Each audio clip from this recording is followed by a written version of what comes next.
রব্বুল আলামিন কোরআনুল কারীমের 17 নম্বর সূরা সূরাতুল ইসরা'র প্রথম আয়াতে বলছেন, সওয়াবের নিয়তে সবাই আমার সাথে একটু তেলাওয়াত করেন।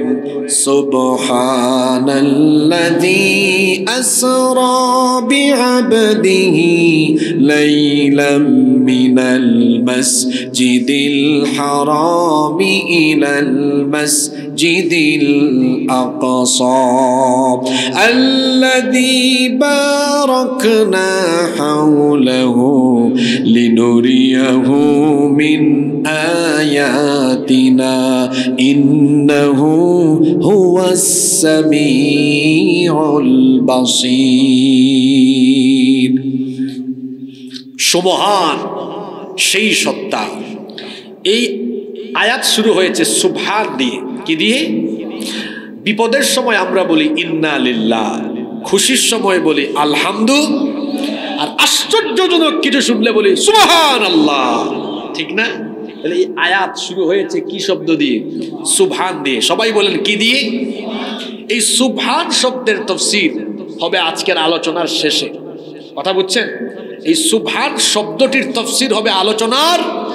কেন আল্লাহ তাআলা এই আয়াত সুবহান দিয়ে শুরু করলেন এটা আমরা জানবো একদম শেষে। এর একটা বিস্ময়কর কারণ আছে, এজন্য এটা প্রথমে বললাম না, অনুবাদ করছি। সুবহান সেই সত্তা যিনি তার বান্দাকে রাতের বেলা ভ্রমণ করিয়েছেন মসজিদে হারাম থেকে মসজিদে আকসা পর্যন্ত।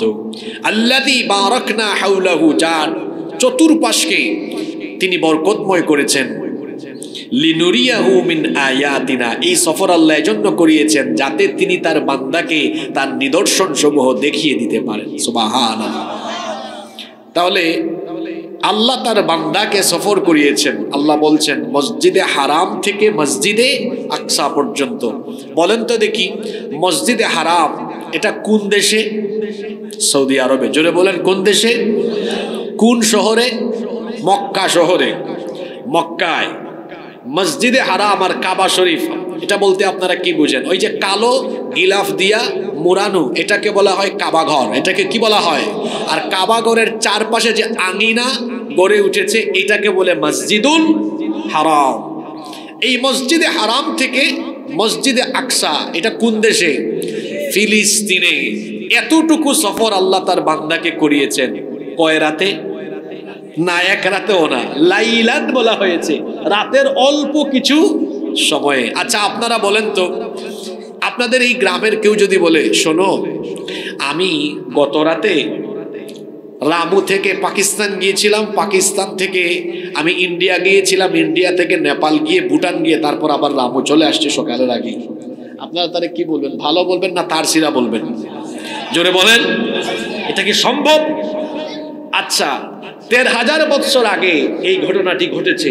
সেই যুগে বিমান ছিল, আরো জোরে বলতে হবে, বিমান ছিল, রকেট ছিল, এমনকি গাড়ি ঘোড়াও, ঘোড়া ছিল, গাড়ি ছিল না। তখন মানুষ ঘোড়াতে করে, উটে করে সফর করত। ওই যুগে মক্কার মসজিদে হারাম থেকে, মক্কা থেকে ফিলিস্তিন পর্যন্ত ব্যবসায়ীরা কোনো কাফেলা নিয়ে গেলে দ্রুতগামী ঘোড়াতে চড়ে যেতে লাগতো ১ মাস, আসতে লাগতো ১ মাস। তাহলে যাওয়া এবং আসা মিলিয়ে কয় মাস? আর আল্লাহ বলছেন আমি আমার বান্দাকে মসজিদে হারাম থেকে মসজিদে আকসা, মক্কা থেকে ফিলিস্তিন নিয়েছি রাতের অল্প কিছু সময়ের ভেতরে। সুবহানাল্লাহ। এতটুকুকে বলা হয় ইসরা। জোরে বলেন, এতটুকুকে বলা হয় কি? আশ্চর্যজনক এই ঘটনা কিভাবে শুরু হলো? হাদিস শরীফের মধ্যে এসেছে, এটা বুখারী শরীফের হাদিস। আল্লাহ নবী বলেছেন আমি কাবা শরীফের হাতিমের মধ্যে, অন্যান্য রিওয়ায়াতে এসেছে কাবার হিজরের মধ্যে আমি শুয়া ছিলাম, ঘুমন্ত অবস্থায় ছিলাম। এমন সময় সাইয়েদনা জিবরিল আমার কাছে আগমন করলেন। সাইয়েদনা জিবরিল এসে আমাকে ঘুম থেকে উঠায়া জমজম কূপের পাশে নিয়ে আমাকে শুইয়ে দিলেন। অতঃপর তিনি আমার গলার নিচ থেকে নাভি পর্যন্ত এই অংশটা চিরে ফেললেন, কেটে ফেললেন। এই অংশটা কাটার পরে তারপরে আমার বুক চিরে আমার পাকস্থলী থেকে তিনি এবার আমার ভেতর থেকে আমার কলব, আমার হৃৎপিণ্ডটা বের করলেন। আল্লাহর নবী বলছেন ফাস্তাখরাজা কলবি, আমার হৃৎপিণ্ড, আমার হার্ট বের করলেন। সুম্মা উতিতু বিতাসতিম মিন যাহাবিন মামলুআতিন ঈমানা, এরপরে স্বর্ণের তৈরি একটা পাত্র আনা হলো, যেই পাত্র ঈমান দ্বারা পরিপূর্ণ ছিল। আমার বুকটা ছিঁড়ে ভেতর থেকে হৃৎপিণ্ড বের করে জমজমের পবিত্র পানি দিয়ে ধৌত করে তারপরে সেই পাত্রের মধ্যে সেটা রেখে ঈমান আর সব কিছু দিয়ে, হিকমত দিয়ে, সব কিছু দিয়ে একেবারে আমার এই কল্পটাকে পরিপূর্ণ করে ধুয়ে তারপরে আমার ভেতরের মধ্যে তা প্রতিস্থাপন করে দেওয়া হলো। সুবহানাল্লাহ। প্রশ্ন হতে পারে আশ্চর্যজনক এই ঘটনার শুরুতে কি কারণে আল্লাহ তাআলা তার হাবিবের এই ওপেন হার্ট সার্জারি শাক্কে সদর সিনা চাকের ঘটনাটা ঘটালেন? কারণ আল্লাহ তাআলা তার হাবিবকে ধুলির ধরা থেকে ঊর্ধ্বালোকে গমন করাবেন, এজন্য তার সেই রকম শারীরিক যোগ্যতা থাকা দরকার।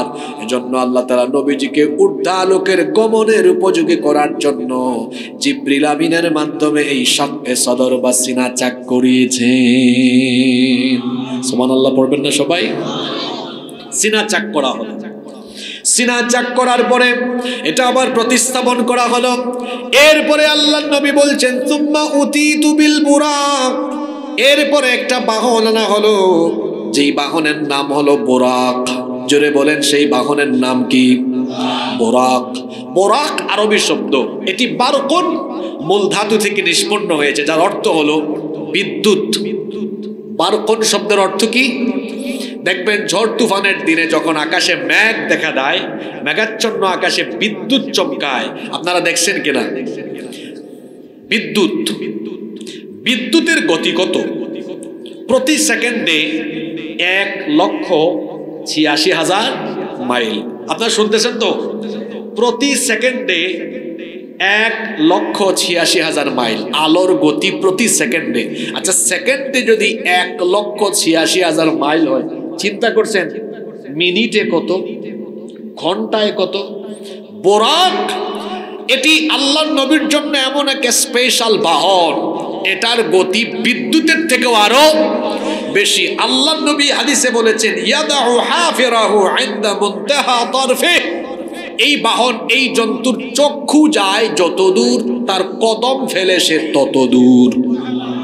এত আস্তে সুবহানাল্লাহ বললেন। রাতের কিছু সময়ে মসজিদে হারাম থেকে আকসা পর্যন্ত যেতে হলে এরকম দ্রুতগামী স্পিডওয়ালা বাহনের দরকার আছে না নাই? এমন দ্রুতগতির বাহন। আলোর গতি হলো প্রতি সেকেন্ডে 1,86,000 মাইল। আজকে আমি কত মনে হয় 200 কিলো সামথিং জার্নি করে আসছি, মাত্র 200 কিলো। আমাদের গাড়ি এই 5 ঘন্টা 6 ঘন্টা চলছে, স্পিড ছিল ঘন্টায় 50 থেকে 60, আর আলোর গতি হলো প্রতি সেকেন্ডে 1,86,000 মাইল। আল্লাহু আকবার। তাহলে মিনিটে কত, ঘন্টায় কত, চিন্তা করা যায়, ভাবা যায়? এই আলোর চাইতেও আরো দ্রুত গতি সম্পন্ন বাহনের নাম হলো বুরাক। সুবহানাল্লাহ। এই বুরাকের পরিচয় নবীজি অল্প করে দিয়েছেন। আল্লাহর নবী বলছেন হুয়া দাব্বাতুন আবিয়াদ, এটা হচ্ছে সাদা এক প্রকার জন্তু, তামিনুন ফাওকাল হিমার, যা গাধার চেয়ে একটু লম্বা, ওয়াদুনাল বাগাল, এবং খচ্চরের চেয়ে কিছুটা ছোট। আমার দেশে অনেক ব্যাককল মানুষ আছে, তারা ঘোড়ার সাথে 2টা ডানা বা পাখা লাগায়া অথবা গাধার সাথে 2টা ডানা লাগায়া তারপরে ছবি বানায়া সেটা ঘরের মধ্যে রাখে, আর নিচে লিখে দেয় হাদা বুরাকুন নবী সাল্লাল্লাহু আলাইহি ওয়াসাল্লাম। জোরে বলেন নাউজুবিল্লাহ। বুরাক এটা কেমন বাহন ছিল, এটা কেবলমাত্র একজন জানেন। জোরে বলেন তিনি কে? এই দ্রুতগতি সম্পন্ন বাহনে আল্লাহর নবী আরোহণ করলেন। আল্লাহর নবী বলছেন ফারাকিবতুহু হাত্তা আতাইতু বাইতুল মাকদাস। আল্লাহর নবী বললেন এই দ্রুতগতি সম্পন্ন বুরাকে চড়ে আমি মসজিদে হারাম থেকে ফিলিস্তিনে অবস্থিত বাইতুল মুকাদ্দাস মসজিদে আকসা পর্যন্ত দ্রুততার সাথে চলে আসলাম। সুবহানাল্লাহ। এরপরে আল্লাহর নবী বলছেন ফারাবাতুহু বিল হালকাতিল্লাতী ইয়ারবিতু বিহিল আম্বিয়া। মসজিদে আকসার আশেপাশে যত নবী রাসূল এসেছিলেন তারা যখন মসজিদে আসতেন তাদের বাহনকে তারা যে খুঁটির সাথে এনে বাঁধতেন, আমি এবং আমার ভাই জিবরিল আমরাও গিয়ে বুরাককে সেই খুঁটির সাথে বাঁধলাম। বাঁধার পরে আমরা মসজিদে আকসার ভেতরে ঢুকলাম। মসজিদে আকসার ভেতরে ঢোকার পরে আশ্চর্যজনক পরিস্থিতি দেখলাম। আল্লাহর নবী বলছেন, আমি মসজিদে আকসার ভেতরে ঢোকার পরে দেখলাম পৃথিবীর প্রথম মানুষ এবং প্রথম নবী সাইয়্যিদিনা আদম আলাইহিস সালাম থেকে নিয়ে ঈসা আলাইহিস সালাম পর্যন্ত পৃথিবীতে আল্লাহ যত নবী এবং রাসূল পাঠিয়েছেন সব নবী এবং রাসূলদেরকে আল্লাহ তাআলা তার নবীর সম্মানে একত্রিত করেছেন। সব নবী এবং রাসূল এবার মসজিদে আকসার মধ্যে আল্লাহর হাবিবকে অভ্যর্থনা জানালেন। আল্লাহর নবীকে তারা ওয়েলকাম করলেন, রিসিভ করলেন। আল্লাহর নবী দেখলেন সব নবীদেরকে এখানে আল্লাহর নবীর সম্মানে হাজির করেছেন। কে? আল্লাহর নবী মসজিদে আকসার ভেতরে ঢুকলেন। ঢোকার পরে সেখানে নামাজের ব্যবস্থা করা হলো, কিন্তু কে নামাজে ইমামতি করবে? কেউ সামনে যায় না। সাইয়্যিদিনা জিবরিল আমিন আসলেন। সাইয়্যিদিনা জিবরিল আমিন এসে আল্লাহর নবীর হাত ধরে আল্লাহর নবীকে ইমামতির জন্য এগিয়ে দিলেন। আল্লাহর নবীকে তিনি বললেন, ওগো আল্লাহর হাবিব, আজকে আল্লাহ এখানে সব নবী রাসূলকে একত্রিত করেছেন যেন আপনি সকল নবী এবং রাসূলদের উপস্থিতিতে সবার নামাজে আপনি যেন ইমামতি করেন। আপনি হবেন ইমাম, তারা সবাই হবে মুক্তাদি, তারা সবাই হবে মুসল্লি। এইভাবে করে সকল নবী এবং রাসূলদের নামাজের ইমাম বানিয়ে আল্লাহ তাআলা আপনাকে সকল নবী এবং রাসূলদের ইমাম বা নেতা বানাবেন। আমার নবী দুনিয়াতে এসেছেন সবার পরে, কিন্তু মর্যাদা সবার উপরে, মর্যাদা সবার। আল্লাহর নবী সেই নামাজের ইমাম। নবীজি নামাজে ইমামতি করলেন, আর এইভাবে করে তিনি ইমামুল আম্বিয়া ওয়াল মুরসালিন, সব নবী এবং রাসূলদের ইমাম হয়ে গেলেন। জোরে বলেন আল্লাহু আকবার। নামাজ আদায় করলেন। আদায় করার পরে জিবরিল আমিন আল্লাহর নবীর কাছে দুইটা পাত্র নিয়ে আসলেন। একটা ছিল দুধের, আরেকটা ছিল মদের। একটা ছিল দুধের, আরেকটা ছিল মদের। নবীজি দুধেরটাই গ্রহণ করলেন। জিবরিল আমিন বললেন, আপনি স্বভাবজাত জিনিসটাই গ্রহণ করেছেন, যদি আপনি মদেরটা গ্রহণ করতেন আপনার উম্মত পথভ্রষ্ট হয়ে যেত। আপনি দুধেরটা গ্রহণ করেছেন, আপনার উম্মত হেদায়াতের দিশা পাবে। সুবহানাল্লাহ। এই যে মসজিদে হারাম থেকে মসজিদে আকসা পর্যন্ত এতটুকু সফর হলো, এই সফরকে কোরআনে বলা হয়েছে ইসরা। আল্লাহ তাআলা বলছেন, সুবহানাল্লাযী আসরা বিআবদিহি লাইলাম মিনাল মাসজিদিল হারামি ইলাল মাসজিদিল আকসা। বরকতময় সুবহানাল্লাযী, সুবহান সেই সত্তা যিনি তার বান্দাকে ইসরা করিয়েছেন, রাতের বেলা ভ্রমণ করিয়েছেন মসজিদে হারাম থেকে মসজিদে আকসা পর্যন্ত। এতটুকুতে এসে মসজিদে হারাম থেকে মসজিদে আকসা পর্যন্ত এসে একটা যাত্রা বিরতি দিলেন। জোরে বলেন, কি দিলেন? যাত্রা বিরতি। আপনারা কক্সবাজার থেকে চট্টগ্রামে যে বাসে করে যান, মাঝখানে এই চকরিয়ার পরে বিভিন্ন হোটেল আছে না, এখানে একটা যাত্রা বিরতি দেয় না? যাত্রা বিরতি দেয়। আল্লাহর নবীকে আল্লাহ তাআলা ইসরা এবং মেরাজ করাবেন। আল্লাহ তাআলা মসজিদে হারাম থেকে মসজিদে আকসা পর্যন্ত নেওয়ার পরে এখানে একটা যাত্রা বিরতি দেওয়া হবে। এই যাত্রা বিরতি শেষ হওয়ার পরে এবার সাইয়্যিদিনা জিবরিল আমিন আল্লাহর নবীকে সাথে নিয়ে আবার রওনা করলেন। এখান থেকে এবার হবে উরুজ, মানে ঊর্ধ্বলোকে গমন। এবার উপরের দিকে তারা গমন করবেন। এবার সাইয়্যিদিনা জিবরিল আমিন আল্লাহর নবীকে নিয়ে উপরের দিকে গমন আরম্ভ করলেন। যেতে যেতে যেতে যেতে প্রথম আসমানের মহাশূন্য অতিক্রম করে প্রথম আসমানে যাওয়ার পরে তারা প্রথম আসমানে ফেরেশতাকে বললেন, জিবরিল আমিন বললেন, আসমানের দরজা খুলে দাও। সেই ফেরেশতা বললেন, আপনি কে এবং আপনার সাথে কে, কেন খুলে দিব? জিবরিল আমিন বললেন, আমি হলাম জিবরিল, আর আমার সাথে হলেন রাহমাতাল লিল আলামিন আখিরি নবী মুহাম্মদুর রাসূলুল্লাহ। আমরা বলি সাল্লাল্লাহু আলাইহি ওয়াসাল্লাম। আল্লাহর হুকুমে তিনি আজ উরুজ ঊর্ধ্বগমন করবেন, আসমানের দরজা খুলে দাও। আসমানের দরজা খুলে দেওয়া হলো। এরপরে আল্লাহর নবী প্রথম আসমানে যাওয়ার পরে পৃথিবীর প্রথম মানুষ এবং প্রথম নবী সাইয়্যিদিনা আদম আলাইহিস সালামের সাথে তার সাক্ষাৎ হয়ে গেল। সুবহানাল্লাহ। জিবরিল আমিন দুজনকে পরিচয় করিয়ে দিলেন, উভয়ে সালাম এবং কুশলাদি বিনিময় করলেন। বাবা আদম আলাইহিস সালাম মহা আনন্দিত হলেন, কারণ তার কোটি কোটি হাজার হাজার কোটি কোটি সন্তানের মধ্যে সর্বশ্রেষ্ঠ সন্তানের সাথে তার হাজার হাজার বছর পরে দেখা হয়েছে। সুবহানাল্লাহ। উভয়ে কথোপকথন শেষ করে বিদায় নিলেন। দ্বিতীয় আসমানে তারা গমন করলেন। দ্বিতীয় আসমানে যাওয়ার পরে আল্লাহর নবীর সাথে সেখানে সাইয়্যিদিনা ইয়াহইয়া বিন জাকারিয়া এবং সাইয়্যিদিনা ঈসা ইবনে মারইয়ামের সাথে আল্লাহর নবীর দেখা হলো। সালাম এবং কুশলাদি বিনিময়ের পরে তারা আবার তৃতীয় আসমানের দিকে রওনা করলেন। তৃতীয় আসমানে যাওয়ার পরে সাইয়্যিদিনা ইউসুফ আলাইহিস সালামের সাথে সাক্ষাৎ হলো। সালাম এবং কথোপকথন শেষ করে বিদায় নিলেন।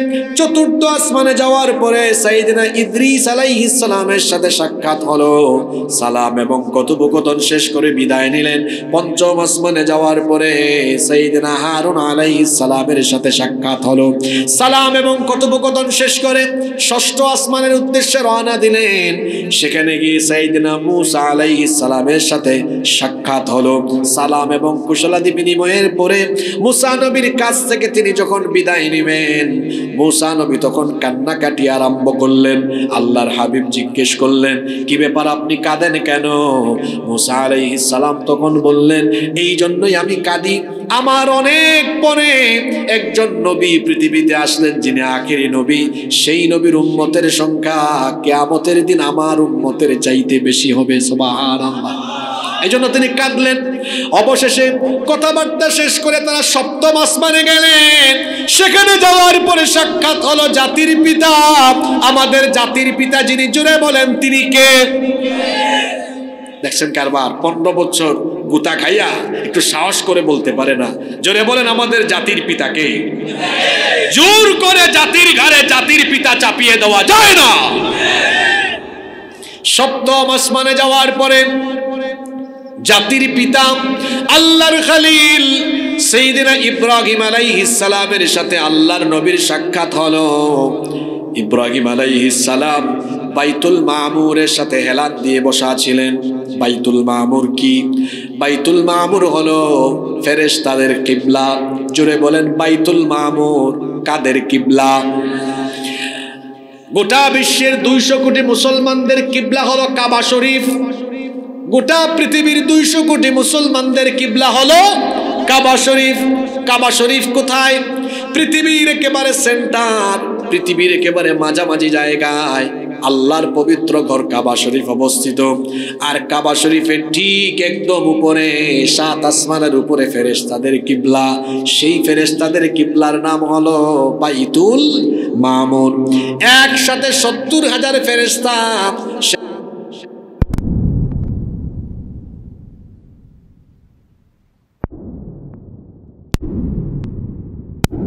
বাইতুল মামুরের সাথে হেলান দেওয়া অবস্থায় জাতির পিতা ইব্রাহিম আলাইহিস সালামের সাথে আল্লাহর নবীর সাক্ষাৎ হলো। আল্লাহর নবীর সাথে জাতির পিতার কথাবার্তা হলো।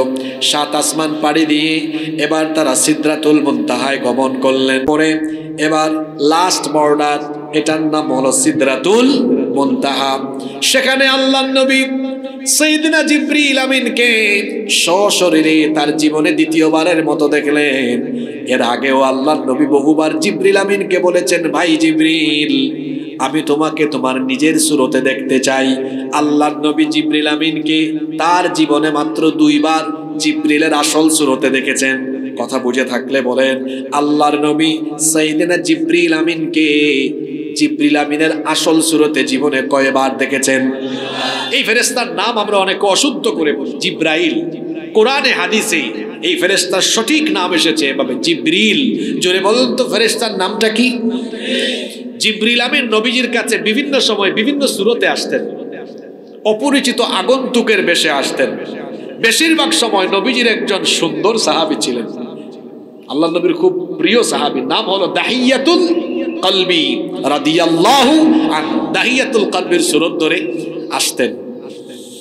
কিন্তু জিবরিল আমিন তার আসল সুরতে, নিজের আসল সুরতে নবীজির কাছে এসেছেন এবং নবীজি জিবরিল আমিনকে তার নিজের সুরতে দেখেছেন জীবনে মোট কয়বার? জোরে বলেন কয়বার? সিদরাতুল মুনতাহায় যাওয়ার পরে সাইয়েদনা জিবরিল আমিন আল্লাহর নবীর সামনে দ্বিতীয়বার তিনি তার আসল সুরতে আসলেন। আপনারা বলতে পারেন হুজুর দ্বিতীয়বার আসলে প্রথমবার তিনি কখন এসেছিলেন? প্রথমবার এসেছিলেন কখন সেটা শোনেন। আল্লাহর নবীর কাছে হেরা গুহায় যখন ওহী নাযিল হয়েছিল সেই দিন জিবরিল আমিন তার নিজের সুরতে আসেন নাই। 5টা আয়াত সূরা আলাকের নাযিল হয়েছিল, ইকরা বিসমি রাব্বিকাল্লাযী খালাক, খালাকাল ইনসানা মিন আলাক, ইকরা ওয়া রাব্বুকাল আকরামুল্লাযী আল্লামা বিল কলম, আল্লামাল ইনসানা মা লাম ইয়ালাম। এই 5টা আয়াত হেরা গুহায় যেদিন নাজিল হয়েছিল সেই দিন জিবরিল আমিন তার নিজের সুরতে আসেন নাই। তারপরেও আল্লাহর নবী ভয় পেয়ে বাড়িতে গিয়েছিলেন। নবীজির স্ত্রী আমাদের মা খাদিজা রাদিয়াল্লাহু আনহা নবীজিকে নিয়ে ওয়ারাকা বিন নওফেলের কাছে গিয়েছিলেন। ওয়ারাকা বিন নওফেল সব কাহিনী শোনার পরে বলেছিলেন, আপনার কাছে কোনো জিন বা ভূত আসে নাই, আপনার কাছে এসেছেন ওহীর বাহক ফেরেশতা, যাকে আল্লাহ এর আগেও অনেক নবী রাসূলের কাছে পাঠিয়েছেন। আবার যদি তিনি আপনার কাছে আসেন ভয় পাবেন না, তিনি যা বলেন তা আপনি শুনবেন। আল্লাহর নবী এরপরে হেরা গুহায় পুনরায় যাওয়া আসা আরম্ভ করলেন, কিন্তু আল্লাহর নবীর কাছে কোনো ওহী দীর্ঘদিন ধরে নাজিল হচ্ছে না। জিবরিল আমিনের সাথে আল্লাহর নবীর আর দেখা সাক্ষাৎ হয় না। এই সময়টুকুকে বলা হয় ফাতরাতুল ওয়াহি, ওহীর বিরতিকাল। শুনতেছেন আপনারা? বেশ কয়েকদিন হয়ে গেল আল্লাহর নবীর সাথে জিবরিল আমিনের দেখা সাক্ষাৎ হয় না। আল্লাহর নবী ফ্রাস্ট্রেটেড হয়ে গেলেন, আল্লাহর নবী হতাশ হয়ে গেলেন। একদিন তিনি হেরা গুহা থেকে নেমে আসতেছেন, উপত্যকায় এসেছেন, হঠাৎ করে আওয়াজ শুনলেন কে যেন আল্লাহর নবীকে ডাকছে। তিনি আবার ডানে তাকালেন, কাউকে দেখলেন না, বামে তাকালেন, কাউকে দেখলেন না, সামনে তাকালেন, কাউকে দেখলেন না, পিছনে তাকালেন, কাউকে দেখলেন না। এবার তিনি মাথাটা উঁচা করে যখন উপরের দিকে তাকালেন, তিনি এবার দেখলেন আসমান আর জমিনের মাঝখানে বিরাট একটা চেয়ারের মধ্যে 600 ডানা বিশিষ্ট জিবরিল আমিন বসে আছে। কথাটা বুঝেন নাই মনে হয়? আসমান জমিনের মাঝখানে বিরাট একটা চেয়ারে জিবরিল আমিন বসে আছেন, যার ডানা ছিল কয়টা? জোরে বলেন কয়টা? একটা ডানার সাইজ এত বড়, একটা ডানাই আসমানকে একদম আবরণ দিয়ে ফেলে। আল্লাহু আকবার! এই জীবনে প্রথমবার জিবরিল আমিনকে নবীজি জিবরিলের আসল সুরতে দেখেছেন। দেখেই বেহুশ, দেখেই মাটিতে পড়ে গেলেন। এই প্রথমবার দেখার পরে সাইয়েদনা জিবরিল আমিনকে আসল সুরতে দেখার পরে নবীজি বেহুশ হয়ে পড়ে গেলেন।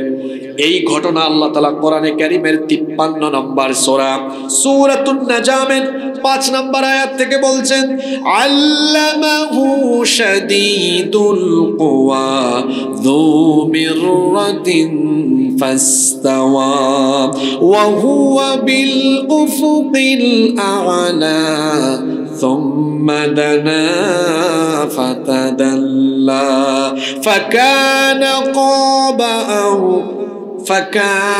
قاب قوسين أو أدنى فأوحى إلى عبده ما أوحى।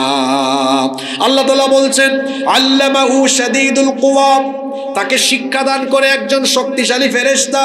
যু মিররাতিন ফাসসাওয়া, প্রজ্ঞা সম্পন্ন এমন এক ফেরেশতা যে তার নিজের আকৃতিতে স্থির হয়েছিল। ওয়া হুয়া বিল উফুকিল আলা, তখন সে ছিল ঊর্ধ্ব দিগন্তে। সুম্মা দানা ফাতাদাল্লা, অতঃপর সে তার একেবারে নিকটবর্তী হয়ে গেল। ফাকানা কাবা কাউসাইনি আও আদনা, এই ফেরেশতা নবীর এতটা নিকটবর্তী হয়েছিল যে দুইজনের মাঝখানে ধনুক কিংবা তার চাইতেও আরো কম পরিমাণ ব্যবধান ছিল। সুবহানাল্লাহ পড়বেন না সবাই? এই প্রথমবার জিবরিল আমিনকে আসল সুরতে দেখেছেন মুহাম্মাদুর রাসূলুল্লাহ। আমরা বলি সাল্লাল্লাহু। প্রথমবার দেখছেন তো ভয়ের চুটে ভালো করে ওই দিন ভালো করে তাকাইতে পারেন নাই। আপনারা আমার দিকে তাকান তো।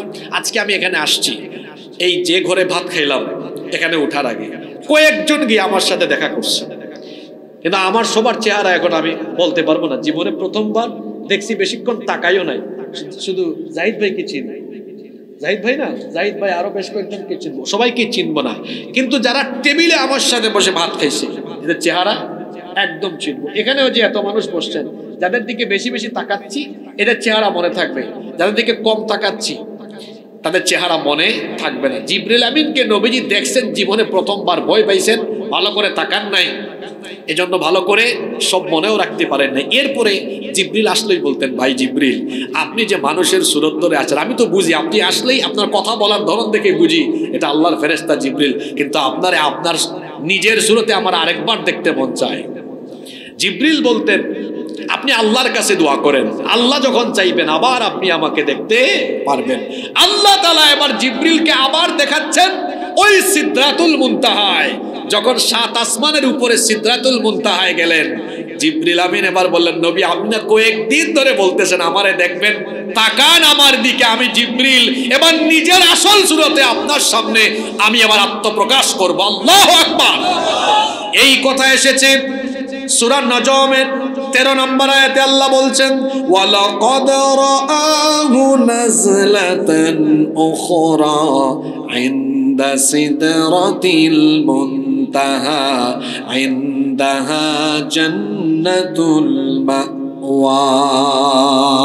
ওয়ালাকাদ রাআহু নাজলাতান উখরা, আর অবশ্যই সে তাকে আরেকবার দেখেছিল। কোথায়? ইনদা সিদরাতিল মুনতাহা, সিদরাতুল মুনতাহার নিকটে। সিদরাতুল মুনতাহা আবার কোথায়? ইনদাহা জান্নাতুল মাওয়া, যা জান্নাতুল মাওয়ার নিকটে অবস্থিত। সুবহানাল্লাহ। সিদরাতুল মুনতাহা মানে হলো, সিদরা মানে কুল গাছ, বড়ই বড়ই আছে না, বড়ই গাছ, আর মুনতাহা মানে শেষ প্রান্ত, অর্থাৎ ঊর্ধ্ব জগতের শেষ প্রান্তের একটা জান্নাতি গাছ। আল্লাহ নবী বলেছেন এই গাছের এক একটা পাতা হলো হাতির কানের মতো বড়। অবাজি সুবহানাল্লাহ, মুখে দিয়ে বাইর নইব। গাছের পাতা হাতির কিসের মতো? কানের মতো। আর ফল হলো বিরাট কলসির মতো। আপনারা কলসি বলেন না কলস বলেন? কলসি। এই গাছের পাত করা গড়া মাখরাজ, ঠিক আছে? আমার কি ভাষা ভাই আপনার, আপনার আর ভাষাও এক জাত, আর আমরা সিলেটি মানুষ, আমরার মাত আর জাত। এই দুই এলাকার মানুষের মাত কোনটাও বোঝা যায়।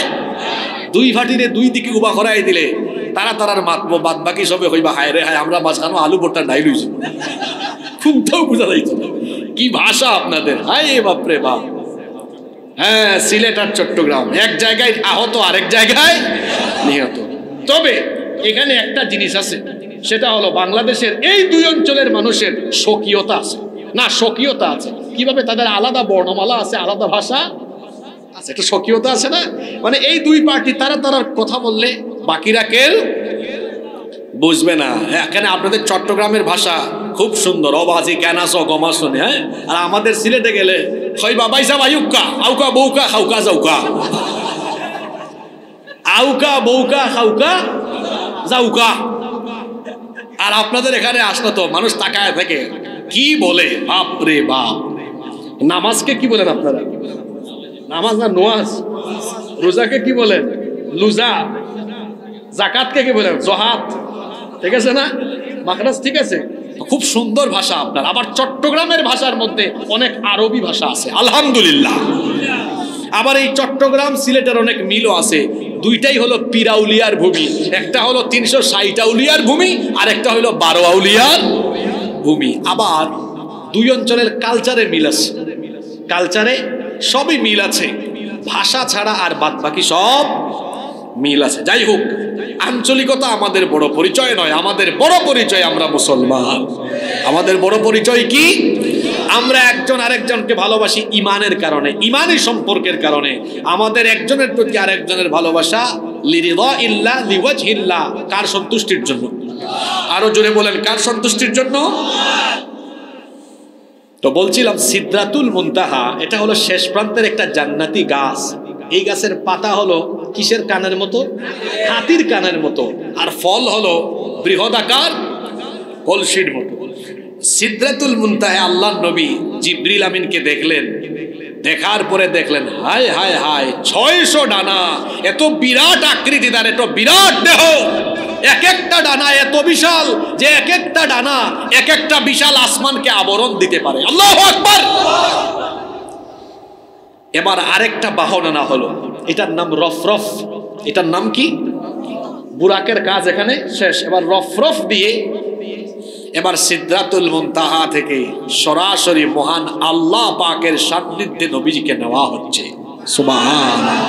আপনারা ভাবিয়েন না আজকে এই মেরাজের কিচ্ছা শোনানোর জন্য আপনাদের কাছে আসছি, না। এবার বুঝবেন এই টপিকটা কেন ধরেছি। আমি শুনতে পেয়েছি আজকের মাহফিলে অনেক মা বোনরাও এসেছেন, তাদের উদ্দেশ্যে জরুরি কিছু নসিহত আছে। আর এত যুবকেরা আসছে, এদের উদ্দেশ্যে অনেক ওয়াজ আজকে আছে না নাই? তাহলে এবার নবীজির সফরটা আরম্ভ হয়েছে। আজকে যে ঘটনাটা বলে যাচ্ছি মনে থাকবে আপনাদের সবার? এবার আরম্ভ হচ্ছে। বাহনটার নাম কি বললাম? সবাই বলেন।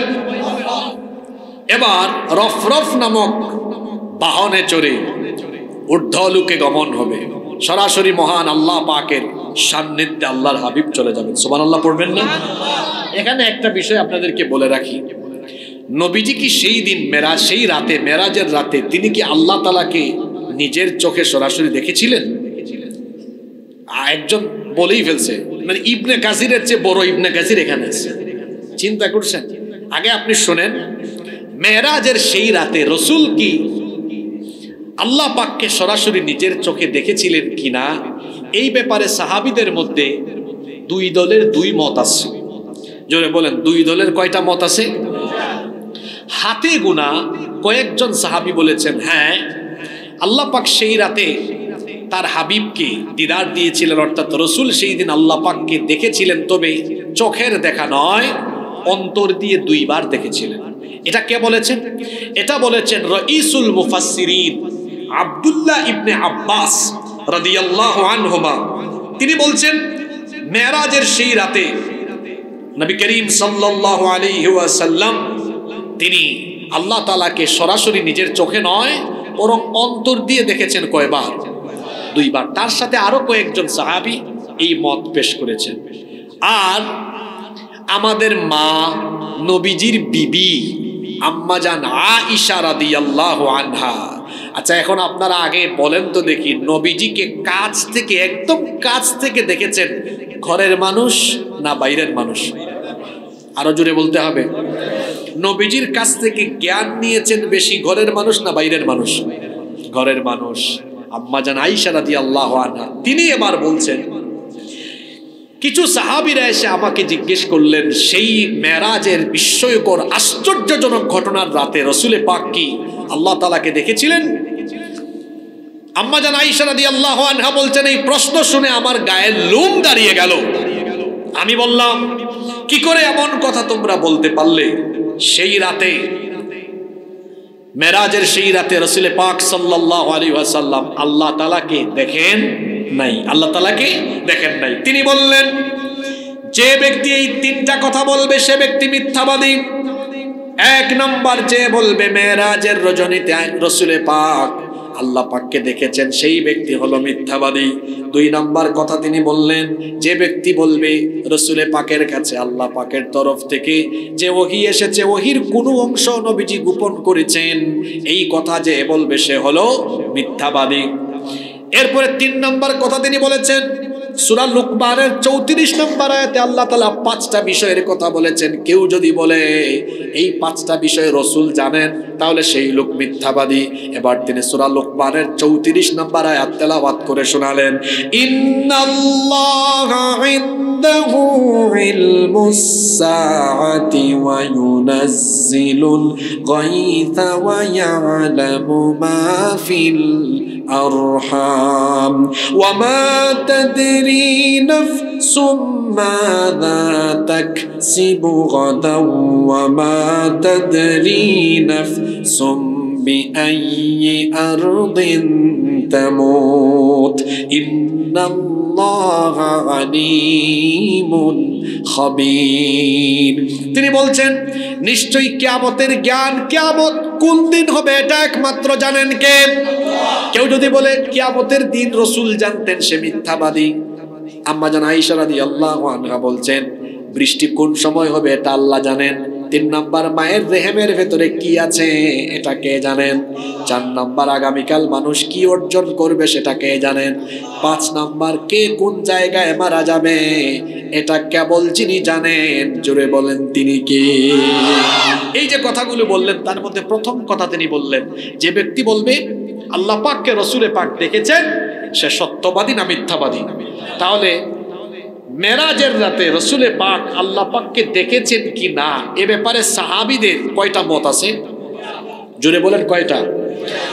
একটা মত দিয়েছেন আব্দুল্লাহ ইবনে আব্বাস রাদিয়াল্লাহু আনহুমা। তিনি বলছেন রসুলে পাক আল্লাহ পাককে অন্তর দিয়ে, তাও নিজের চক্ষু দিয়ে না, অন্তর চক্ষু দিয়ে দেখেছেন কয়বার? 2 বার। আর আম্মা জান আয়েশা রাদিয়াল্লাহু আনহা বলছেন না, রসুলে পাককে আমি নিজে জিজ্ঞেস করেছি আপনি কি মেরাজের রাতে আল্লাহ পাককে দেখেছেন? রসুলে পাক বলেছেন না, আমি দেখি নাই। কারণ কোরআনে কারিমেই তো আছে লা তুদরিকুহুল আবসার ওয়া হুয়া ইউদরিকুল আবসার। মানব চক্ষু আল্লাহকে তার দৃষ্টির ভেতরে আনতে পারবে না, তিনি সবাইকে তার দৃষ্টির ভেতরে পরিবেষ্টন করে আছেন। মুসা নবী তিনি আল্লাহর সাথে কথা বলতেন, এটা আমরা সবাই জানি তাই না? তিনি তুর পাহাড়ে আল্লাহর সাথে কথা বলতেছেন, কথা বলতে বলতে আবেগের ঠেলায়, মানে বিষয়টা হলো এমন চলতেছিল অডিও কল। আপনার মেসেঞ্জারে বা হোয়াটসঅ্যাপে অডিও কলে কথা বললে কেউ যদি ভিডিও সাইনে ক্লিক করে ক্রিং ক্রিং আওয়াজ হয় না, রিকোয়েস্টিং, মানে মুসা নবী কথা বলতে বলতে বলতে বলতে ভিডিও কলে ক্লিক মারছে। আল্লাহ আর এভাবে চলতে পারেন, আপনারা দেখে ফেলবো, আল্লাহ আমি আপনাকে দেখবো। আল্লাহ বললেন লান তারানি, তুমি কখনো আমাকে দেখতে পাবে না। তিনি বললেন না, আমি আপনারে দেখেই ছাড়ব, আপনাকে দেখবো আমি। আল্লাহ বললেন ঠিক আছে মূসা, আমি আমার নূরের সামান্য তাজাল্লি দিব, যদি তুমি সহ্য করতে পারো আমার নূর তাহলে তুমি আমাকে দেখবে। সামান্য একটু নূরের তাজাল্লি যখন আল্লাহ দিলেন, মুসা নবী ওখানেই বেহুশ হয়ে পড়ে গেলেন। আল্লাহু আকবার। মুসা নবীকে আল্লাহ আবার হুঁশ ফিরিয়ে দিলেন, বলেন আল্লাহ আমি ভুল বুঝেছি, আমি এই দুর্বল চক্ষু দিয়ে তোমাকে দেখতে পারবো না, আমাকে মাফ করে দাও।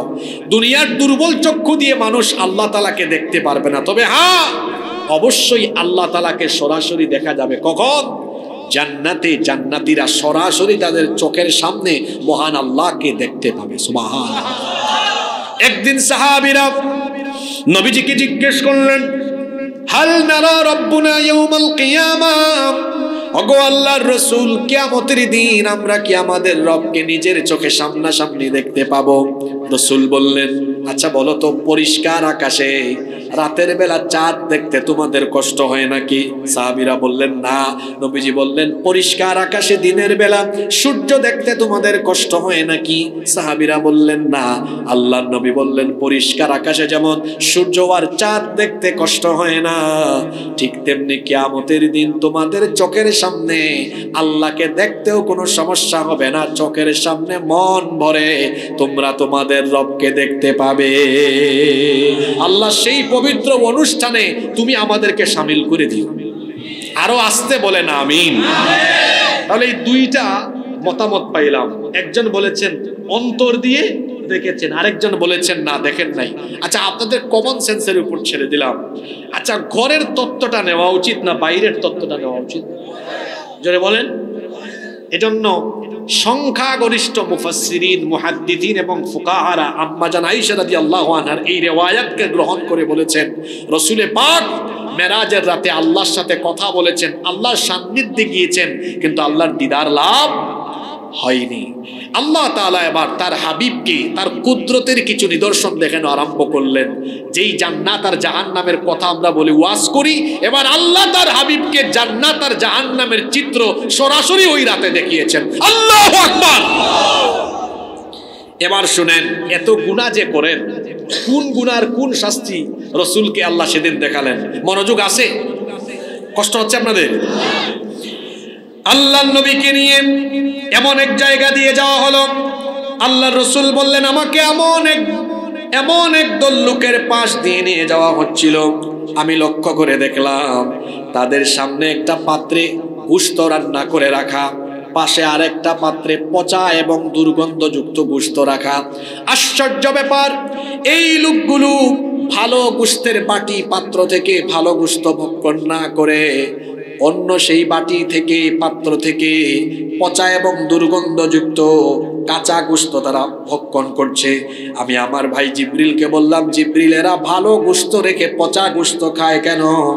তখন জিবরিল আমিন বললেন, গো আল্লাহর নবী, এরা হলো আপনার উম্মতের ওই সব পুরুষ যারা ঘরের মধ্যে হালাল স্ত্রী রেখে পরনারীর সাথে জেনা ব্যভিচার পরকীয়ায় লিপ্ত হতো। এরা হলো আপনার উম্মতের সেই সকল নারী যারা ঘরের মধ্যে স্বামী রেখে পরপুরুষের সাথে জেনা ব্যভিচার আর পরকীয়ায় লিপ্ত হতো। বলেন তো আজ আমাদের দেশে এই রোগ আছে না নাই? আরো জুড়ে বলেন, আছে না? রামুতে ব্যবসা করে, কাপড়ের দোকান। সকালবেলা গিয়েছে, বউ টিফিন দিয়েছে। দুপুরবেলা বউ ফোন দিয়েছে, কি গো রান্না যে দিয়েছিলাম খাইছ? বউয়ের সাথে গলা গরম। কিছুক্ষণ পরে দুই তিনজন বোন আসছে, ভাইয়া এখানে হিজাব আছে, সালাম আলাইকুম আপু, আসেন, খুব সুন্দর সুন্দর আছে। ব্যাককলের ব্যাককল। তার বউয়ের সাথে গলা হইল গরম, পরনারীর ক্ষেত্রে নরম। আমি যে কথাগুলো বললাম এটা বাস্তব না অবাস্তব? জোরে বলেন, বাস্তব না অবাস্তব? রসুলকে আল্লাহ মেরাজের সেই রাতে এই শাস্তি দেখিয়েছেন যারা ঘরের মধ্যে বউ রেখে পরকীয়ায় লিপ্ত হয় এবং যারা ঘরের মধ্যে জামাই রেখে স্বামী রেখে পরকীয়ায় লিপ্ত হয়। রসুল দেখলেন এদের সামনে পচা গোশত আছে, পাশে আবার ভালো গোশত। ভালো গোশত না খেয়ে পচা গোশত খাচ্ছে। আল্লাহ নবীকে জিবরিল আমিন বললেন, এরা হলো আপনার উম্মতের জেনা ব্যভিচার আর পরকীয়ায় লিপ্ত ব্যক্তি। এদের জন্য এই শাস্তি নির্ধারণ করেছেন কে? আল্লাহ নবী আলো বলছেন, কিছুক্ষণ পরে আমি এমন এক জায়গা দিয়ে গেলাম, দেখলাম একটা চুলা। এই চুলার উপরের অংশ সংকীর্ণ কিন্তু ভেতরটা বড় প্রশস্ত। ভেতর থেকে শুধু চিৎকারের আওয়াজ শোনা যায়, কান্নার আওয়াজ শোনা যায়। আমি একটু সামনে গিয়ে দেখলাম এই চুলার ভেতরে উলঙ্গ নারী পুরুষ। এদেরকে চুলার ভেতর থেকে আগুনের হিট দেওয়া হয় আর তখনই তারা চিৎকার চেঁচামেচি করা আরম্ভ করে। আমি জিজ্ঞেস করলাম, জিবরিল এরা কারা? এই চুলার ভেতরে এদেরকে নিচে থেকে আগুন ধরায়া এইরকম কষ্ট শাস্তি দেওয়া হয় কেন? জিবরিল আমিন বললেন, এরা হলো আপনার উম্মতের সেই সব মানুষ। এরা হলো তারা দুনিয়ায় বেবিচারী ছিল, যারা জিনা বেবিচার করতো যারা। ও আমার কলিজার টুকরা যুবক তরুণ ছাত্র ভাইয়েরা, বিবাহ বহির্ভূত হারাম রিলেশন করে নিজের যৌবনকে, নিজের জীবনকে, কেরিয়ারকে নষ্টের পথে দিবেন না। দুনিয়াও যাবে, আখিরাতও চলে যাবে। খবরদার, বিবাহ বহির্ভূত কোনো হারাম রিলেশন করা যাবে না। পাহাড়ের চিপা চাপায় আর সাগরের তীরে গিয়ে সুগন্ধা আর ইনানিতে গিয়ে গার্লফ্রেন্ডের হাত ধরে ধরে বাদাম খাওয়ার কোনো চিন্তা যেন মাথায় না আসে। কারণ জিনা বেবিচার যিনি হারাম করে দিয়েছেন তিনি কি? মহিলা প্যান্ডেলে যে বোনেরা আছেন তাদেরকেও বলছি, খবরদার, বিবাহ বহির্ভূত হারাম রিলেশনে সম্পৃক্ত হয়ে নিজের মা বাবার মুখে চুনকালি মাখায়া দিয়েন না। পড়াশোনা করেন। আমি আমার যুবক ভাইদেরকে বলবো, চরিত্র হবে নবী ইউসুফ আলাইহিস সালামের মতো। আপনার চেহারার দিকে তো এই রামুর মেয়েরা ফিরেও তাকায় না, একটা চেহারা আপনার। কিন্তু ইউসুফ আলাইহিস সালাম, যাকে আল্লাহ তাআলা এই দুনিয়ার অর্ধেক সৌন্দর্য দান করেছিলেন, সুবহানাল্লাহ, যাকে দেখলে চক্ষু ফিরানো যেত না, এত সুন্দর সুপুরুষ তিনি ছিলেন, যাকে দেখে মিশরের সেই যুগের সুন্দরী রূপসী নারীরা ফল কাটতে গিয়ে নিজেদের আঙ্গুল কেটে ফেলেছে, অনুভূতি শূন্য হয়ে এই কাজ করেছে, তারা টেরও পায় নাই। তিনি যে ঘরের মধ্যে লালিত পালিত হয়েছেন, সেই ঘরের দুষ্ট নারী সুন্দরী জুলাইখা প্রতিদিন তার চোখের সামনে ইউসুফ আলাইহিস সালামকে দেখতে দেখতে পাগল পড়া হয়ে গেল। একদিন সে নির্জনে তার দাসীর মাধ্যমে একেবারে তার খাস কামরায়, বেডরুমে ইউসুফ আলাইহিস সালামকে নিয়ে আসলো। 7টা দরজা ছিল, সবগুলো দরজায় তালা লাগিয়ে দিল। এরপরে ইউসুফ আলাইহিস সালামকে বলল, ইউসুফ, আমার কাছে এসে আমার মনোবাসনা পূরণ করো। ইউসুফ আলাইহিস সালাম, আল্লাহর নবী, তিনি তখন মহান আল্লাহকে ভয় করে এই দুষ্ট মহিলার ষড়যন্ত্র থেকে আল্লাহর কাছে পানা আছে, তার প্রস্তাব ফিরিয়ে দিয়ে আল্লাহর উপর তাওয়াক্কুল করে, তিনি জানতেন সবগুলো দরজা বন্ধ, কিন্তু আল্লাহর উপর তাওয়াক্কুল করে আল্লাহর ভয় নিয়ে তিনি যখন তালাবদ্ধ দরজার দিকে দৌড় দিলেন, আল্লাহ তার কুদরতি চাবি দিয়ে তার নবী ইউসুফের জন্য সবগুলো দরজার তালা খুলে দিলেন। আমার যুবক ভাইদের চরিত্র হবে এমন, রাস্তাঘাটে মেয়েরা হেঁটে যাবে, আমি আল্লাহর ভয়ে আমার চক্ষুকে মেয়েদের দিকে না দিয়ে নিচের দিকে দিয়ে রাখবো। হুকুম কার? যদি বলতে হবে হুকুম কার? রাস্তাঘাটে যে আপনি মেয়েদেরকে ডিস্টার্ব করেন, আপনার বোনকে কেউ যদি ডিস্টার্ব করতো কেমন লাগতো? তা আপনি যারে ডিস্টার্ব করেন সেও তো কারো না কারো বোন হতে পারে। এক ছেলে একবার আমার কয়, হুজুর সবাইকেই যদি বোনের নজরে দেখি আমার বউ হবে কোনটা? কি আশ্চর্য প্রশ্ন করেছে, চিন্তা করেছেন? সবাই যদি আমার বোনের নজরেই দেখা লাগে, আমার বউ হবে কোনটা? আমি তাকে বললাম, ভাই এত পেরেশান হওয়া লাগবে না, যেটা বউ হবে এটা অটোমেটিক আপনার কাছে আসবে, পাঠায়া দিবেন কি? আগে ভাগে এত নাচানাচি কইরেন না, মেয়েদের পিছনে ঘুরঘুর করা এটা অসভ্য ছেলেদের কাজ। বড় আপনি নিজের কেরিয়ার এবং নিজের চরিত্র গঠনে মনোনিবেশ করেন। যখন আপনার কেরিয়ার এবং চরিত্র উন্নত হবে, মেয়ের পিছনে আপনি ঘোরা লাগবে না। দেখবেন রামু উখিয়া টেকনাফের সুন্দরী সুন্দরী মেয়ের বাপ আপনার কাছে তাদের মেয়ে বিয়ে দেওয়ার জন্য আপনার পেছনে ঘুরঘুর করবে। কেরিয়ার আর চরিত্র গঠনে আমরা মনোনিবেশ করবো ইনশাআল্লাহ। কারণ জিনা ব্যভিচারের শাস্তি অত্যন্ত মারাত্মক। আল্লাহর নবী বলছেন, এরপরে আমি এমন এক দলের কাছ দিয়ে যাচ্ছিলাম, দেখলাম তাদের লজ্জাস্থান এবং তাদের পশ্চাৎদেশ সামান্য এক টুকরা চামড়া বা সামান্য কাপড় তাদের লজ্জাস্থানে আর তাদের পিছন দিকে আছে। উট বা ছাগলের মতো ইতস্তত হয়ে তারা এদিক সেদিক ছোটাছুটি করছে। জাহান্নামের উত্তপ্ত পাথর, বিষাক্ত জাক্কুম বৃক্ষ এবং কাটা বিশিষ্ট গুল্ম থেকে তাদেরকে জোর করে ভক্ষণ করানো হচ্ছে। আমি বললাম, ভাই জিবরিলেরা কারা? জিবরিল বললেন, এরা হলো তারা আপনার উম্মতের মধ্যে যাকাত ফরজ হওয়ার পরেও যাকাত দিত না যারা, এই রকম শাস্তি পাবে তারা। তার মানে হলো যাকাত আদায় না করলে, যাকাতের হক আদায় না করলে জাহান্নামের শাস্তি যার তরফ থেকে নির্ধারিত। জুড়ে বলেন তিনি কে? এরপরে আল্লাহর নবী বলছেন, আমি এমন এক দলের কাছ দিয়ে যাচ্ছিলাম, লক্ষ্য করলাম তাদের হাতের নখগুলো ছিল, এরা এই তামার মতো নখ দিয়ে তারা তাদের নিজেদের মুখমণ্ডল এভাবে ক্ষত বিক্ষত করে দিচ্ছিল। বললাম, ভাই জিবরিল এরা কারা?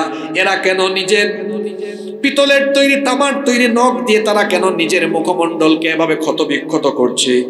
তখন জিবরিল বললেন, এরা হলো তারা দুনিয়ার মধ্যে মানুষের গীবত করত যারা। এখন গীবতের কারখানা হলো আমাদের গ্রামে গঞ্জের চায়ের দোকান, টঙের দোকান। এটার নাম আমি দিয়েছি বাংলাদেশের সেকেন্ড পার্লামেন্ট। ওখানে দোকানদার থাকে স্পিকারের ভূমিকায়, আর চা খোরেরা সাংসদের ভূমিকায় অবতীর্ণ হয়ে চা খায় আর মানুষের বদনাম করে, আছে না নাই?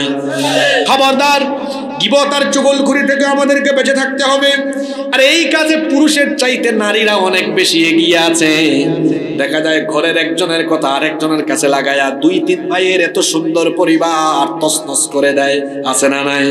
মা বোনদেরকে বলবো, আমরা এমনটা করব না, বরং আমরা মিল মহব্বত রেখে মিলেমিশে থাকবো। মিলেমিশে থাকলে পরে ঘরের মধ্যে বরকত যিনি দিবেন তিনি কে? আল্লাহর নবী দেখলেন আরো কিছু মানুষ আমি দেখলাম যারা তাদের পিঠের গোশত নিজেরাই কাটতেছে, আবার সেই কাটা গোশত তাদেরকে খেতে বাধ্য করা হচ্ছে।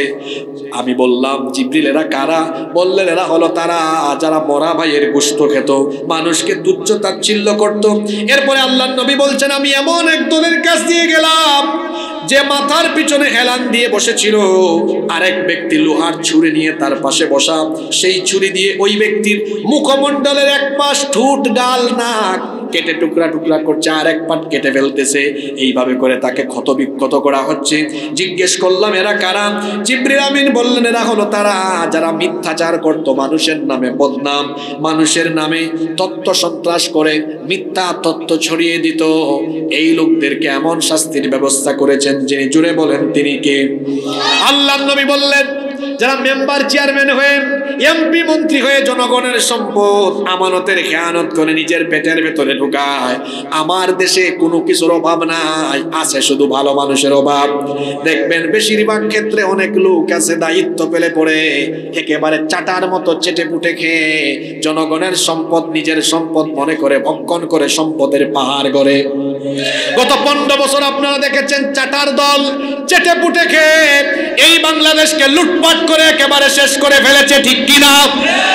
আল্লাহর নবী বলছেন, এমন এক দলের পাশ দিয়ে যাচ্ছিলাম, দেখলাম এরা বিরাট আকৃতির আটি বেঁধেছে, কিন্তু তারা বহন করতে পারছে না।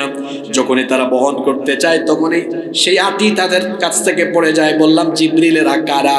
জিবরিল আমিন বললেন এরা হলো সেই সকল ব্যক্তি যারা মানুষের আমানতের দায়িত্ব পাওয়ার পরে আমানতের খেয়ানত করত। তাদেরকে এমন শাস্তি দেওয়া হচ্ছে, আপনি মানুষের উপর জুলুম করলে তার পরিণতি হবে অত্যন্ত ভয়াবহ। যদি লুটপাট করেন, দুর্নীতি করেন, জনগণের আমানতের খেয়ানত করেন, এগুলো আপনার কাঁধের উপরে কিয়ামতের দিন উঠায় জেনে দিবেন তিনি কে? বহন করতে পারবেন না, চরম শাস্তি পেতে হবে। আল্লাহর নবী বললেন এরপরে আমি এমন এক দলের পাশ দিয়ে যাচ্ছিলাম, দেখলাম তাদের ঠোঁটগুলো উটের ঠোঁটের মতো, এদের মুখ এভাবে খুলে ধরা হচ্ছে আর মুখের ভেতরে জাহান্নামের আগুন ঢুকায় দেওয়া হচ্ছে। বললাম ভাই জিবরিল এরা কারা? জিবরিল বললেন এরা হলো তারা এতিমের মাল অন্যায়ভাবে ভক্ষণ করত। যারা আমার দেশে এমন বহু মানুষ আছে যারা এতিমের মাল লুটপাট করে খায়, এই রকম মানুষ আছে না নাই? এদের জন্য জাহান্নামের আগুন তৈরি করে রেখেছেন কে? আল্লাহ তাআলা কোরআনে কারিমে বলেছেন যারা এতিমের সম্পদ অন্যায়ভাবে পেটের ভেতরে ঢুকায় তারা জাহান্নামের আগুন পেটের ভেতরে ঢুকায়। এরপরে আল্লাহর নবী বলছেন আমি এমন এক দলের কাছ দিয়ে যাচ্ছিলাম, দেখলাম এরা রক্তের নদীতে সাঁতার কাটছে। জোরে বলেন কিসের নদী? রক্তের নদীতে সাঁতার কাটতেছে। যখন এরা তীরে উঠতে চায় আর একদল মানুষ বিরাট বিরাট পাথর দিয়ে এদেরকে আঘাত করে আবার ওই নদীতে নিক্ষেপ করে দেয়। নবীজি বললেন জিবরিল এরা কারা? আল্লাহর নবীকে জিবরিল বললেন এরা হলো তারা দুনিয়ায় সুদখোর ছিল যারা। সুদ হলো মারাত্মক অপরাধ। সুদের 70টার বেশি গুনাহ আছে, তার মধ্যে সর্বনিম্ন গুনাহ হলো নিজের মায়ের সাথে জিনা করা। আরেকটি হাদিসে এসেছে নবীজি বলেছেন যে ব্যক্তি 1 দিরহাম সুদ খায় 36 বার জিনা করলে যে গুনাহ হয়, 1 দিরহাম সুদ খাইলে 36 বার জিনা করার সমান অপরাধ হয়। ইন্না লিল্লাহি ওয়া ইন্না ইলাইহি। আল্লাহর নবী জান্নাতের এক চমৎকার ঘটনা দেখলেন। এতক্ষণ তো জাহান্নামের অনেক শাস্তি দেখছেন, জান্নাতের একটা ঘটনা শোনাই। বলবো?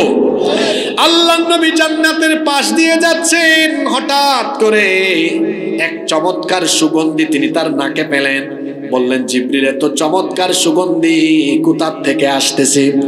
আল্লাহর নবী তখন বললেন ওগো আল্লাহর নবী এটা হলো ফেরাউনের কন্যার মেয়ে, ফেরাউনের কন্যার দাসী মা শ্বেতার সুগন্ধি। মা শ্বেতা আল্লাহকে এমন ভাবে খুশি করেছে, তাকে আল্লাহ জান্নাতে এমন জায়গায় রেখেছেন সেখান থেকে শুধু সুগন্ধি আর সুগন্ধি ছড়ায়। সুবহানাল্লাহ।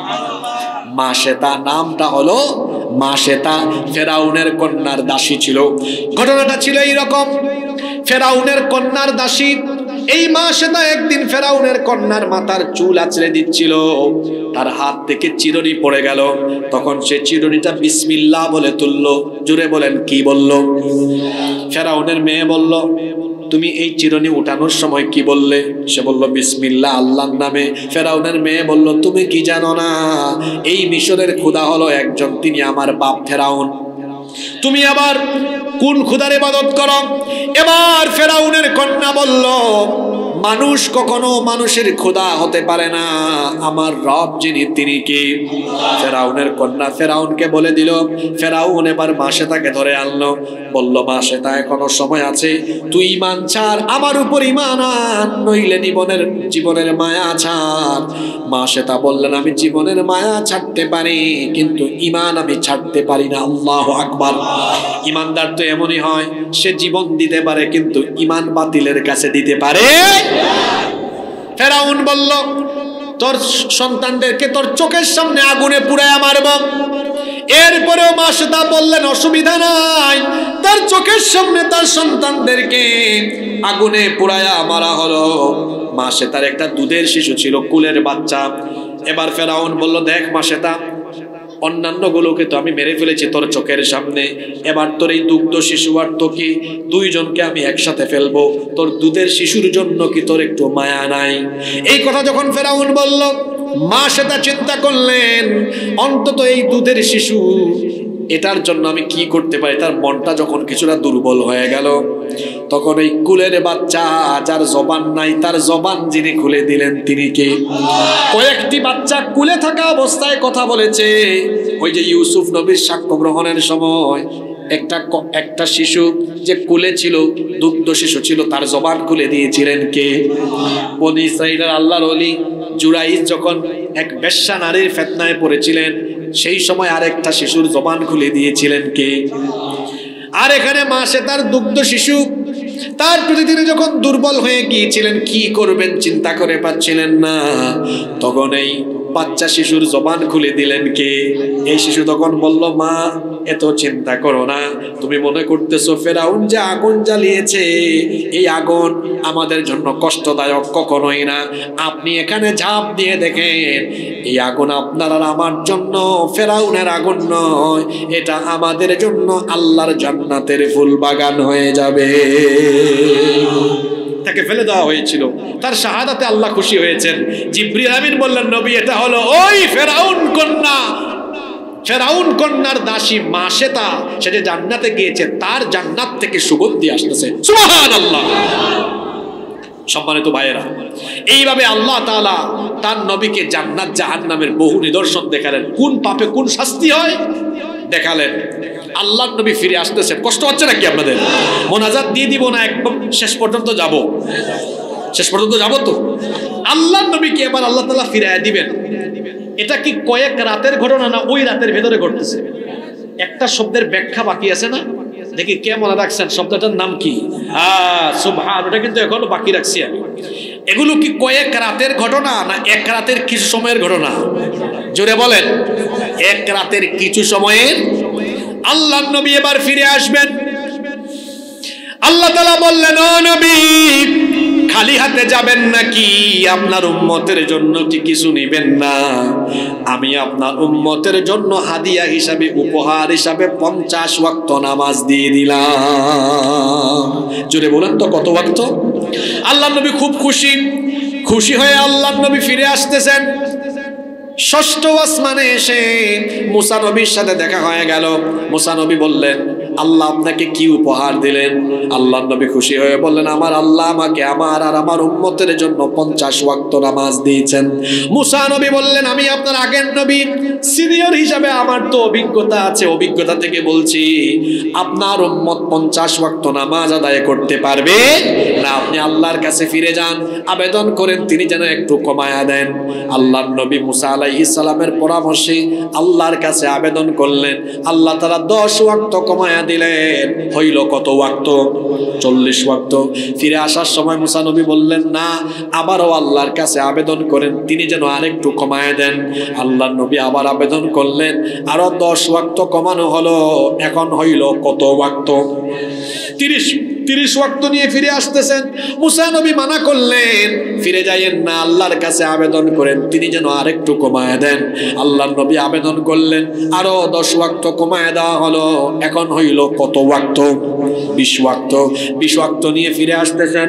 মুসা নবী বললেন, না, আপনার উম্মত পারবে না। বনী ইসরাঈল আমার উম্মত ছিল, এটা এমন ঘাড় তেরা জাতি ছিল, মাত্র 2 ওয়াক্ত নামাজ তারা পড়তে পারে নাই। আপনার উম্মত 20 ওয়াক্ত কেমনে পড়বে? ফিরে যান, আল্লাহর কাছে আবেদন করেন তিনি যেন আরেকটু কমায় দেন। আল্লাহর নবী আবেদন করলেন, আল্লাহ আরো 10 ওয়াক্ত কমায় দিলেন। এখন থাকলো কত ওয়াক্ত? 10 ওয়াক্ত নামাজ নিয়ে ফিরে যাচ্ছেন। মুসা নবী বললেন, না, আবার আল্লাহর কাছে আবেদন করেন তিনি যেন আরেকটু কমায় দেন। এবার আল্লাহর নবী আবেদন করলেন, আল্লাহ আরো 5 ওয়াক্ত কমায় দিলেন।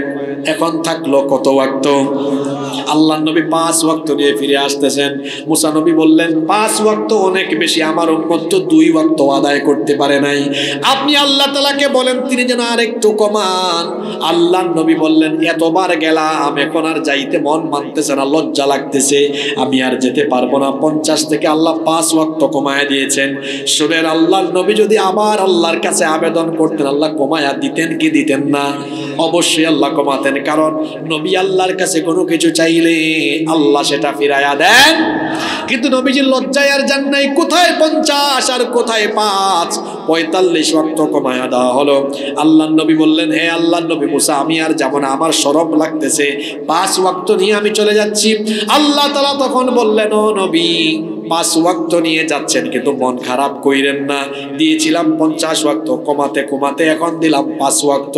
আপনার উম্মত যদি 5 ওয়াক্ত নামাজ আদায় করে, সওয়াব আমি 5 ওয়াক্তের দিব না, 5 ওয়াক্ত আদায় করলে সওয়াব আমি 50 ওয়াক্ত নামাজের দিয়ে দিব।